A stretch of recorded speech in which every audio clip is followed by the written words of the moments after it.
కేరళ కొచ్చి airport కన్నీటితో నిండిపోయింది. Kuwait అగ్ని ప్రమాదంలో ప్రాణాలు కోల్పోయిన 23 మంది డెడ్ బాడీలు అక్కడకు తీసుకొచ్చారు. తమ వారి మృతదేహాన్ని తీసుకొచ్చేందుకు వచ్చిన కుటుంబ సభ్యులు భోరున విలపించారు. ఓవైపు అధికారులు, మరోవైపు బాధిత కుటుంబ సభ్యులతో కొచ్చి ఎయిర్పోర్టు కిక్కిరిసిపోయింది. కొచ్చి విమానాశ్రయం నుంచి లైవ్ దృశ్యాలు చూస్తున్నాము. సీఎం వారికి నివాళి అర్పిస్తోన్న దృశ్యాలను చూస్తున్నాము.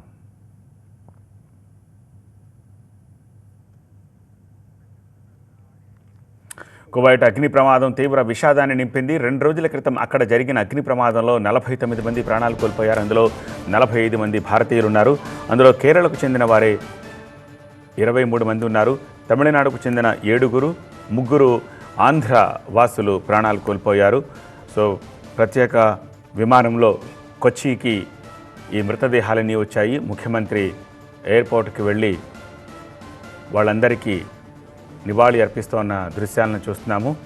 సో వాళ్ళందరి కుటుంబ సభ్యులు బోరున విలపిస్తున్న పరిస్థితి కనిపిస్తోంది. డెడ్ బాడీలు కొచ్చి ఎయిర్పోర్ట్కి వచ్చిన క్రమంలో అక్కడికి వచ్చిన సీఎం పినరయి విజయన్ బాధిత కుటుంబాలను ఓదార్చారు. కేంద్ర మంత్రి సురేష్ గోపి కూడా వచ్చి బాధితులకు అండగా ఉంటామని ప్రకటించారు. ప్రమాదంలో ఏపీకి చెందిన 3 వ్యక్తులు కూడా ప్రాణాలు కోల్పోయారు. పశ్చిమ గోదావరి జిల్లాకు చెందిన సత్యనారాయణ, మీసాల ఈశ్వరుడు ప్రాణాలు కోల్పోయారు. శ్రీకాకుళానికి చెందిన తమడ లోకనాథం ప్రాణాలు కోల్పోయాడు.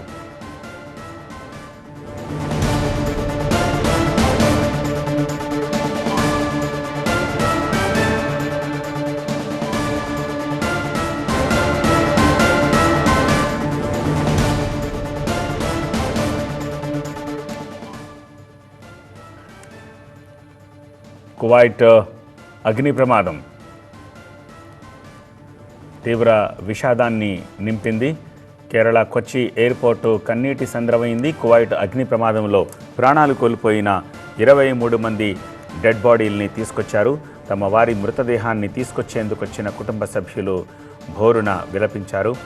అధికారులు, మరోవైపు బాధిత కుటుంబ సభ్యులతోటి కొచ్చి ఎయిర్పోర్టు క్రిక్కిరిసిపోయిన దృశ్యాలను చూస్తున్నాము. ఈ అగ్ని ప్రమాదం తీవ్ర విషాదాన్ని నింపింది. 2 రోజుల క్రితం అక్కడ జరిగిన అగ్ని ప్రమాదంలో 49 మంది ప్రాణాలు కోల్పోయిన విషయం తెలిసిందే. అందులో 45 మంది భారతీయులే ఉన్నారు. కేరళకు చెందిన 23 మంది, తమిళనాడుకు చెందిన 7, ఏపీకి చెందిన 3 ప్రాణాలు కోల్పోయారు. డెడ్ బాడీలు కొచ్చి ఎయిర్పోర్ట్కి వచ్చిన క్రమంలో అక్కడికి వచ్చిన ముఖ్యమంత్రి పినరయి విజయన్ బాధిత కుటుంబాలను ఓదార్చి మృతులకు నివాళి అర్పించారు. కేంద్ర మంత్రి సురేష్ గోపి కూడా వచ్చి బాధితులకు అండగా ఉంటామని ప్రకటించారు. ప్రమాదంలో ఆంధ్రప్రదేశ్కు చెందిన 3 వ్యక్తులు కూడా ప్రాణాలు కోల్పోయారు.